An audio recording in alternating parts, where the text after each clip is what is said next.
آخری بات آپ کا جو ہے پروفیشن ایز پروفیشن وکالت میں کوئی شے حرام نہیں ہے۔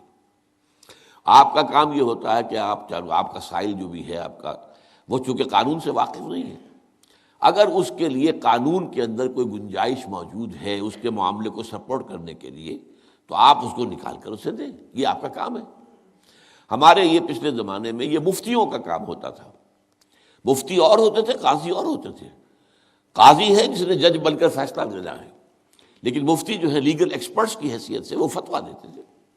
ان کے سامنے ایک لکھی ہوئی چیز گئی کہ فلاں معاملہ یوں ہے یوں ہے یوں ہے یوں ہے، اس کے اوپر وہ فتویٰ دے دیں گے۔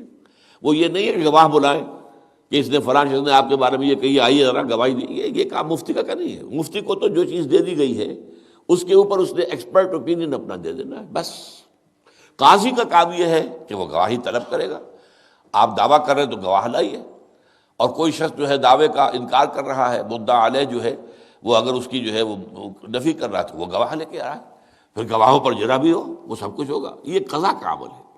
تو یہ در حقیقت وکالت کا معاملہ جو ہے وہ اسی حوالے سے ایک نوعیت کے اعتبار سے تو حرام نہیں ہے، البتہ اس میں بعض اوقات حرام چیزیں آپ خود شامل کر دیتے ہیں۔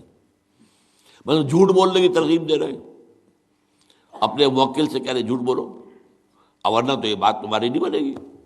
اور عام طور پر آج کل کی عدالتوں میں یہ کہا جاتا ہے کہ خالص سچا کیس تو ایک بھی کامیاب نہیں ہو سکتا، ممکن ہی نہیں ہے۔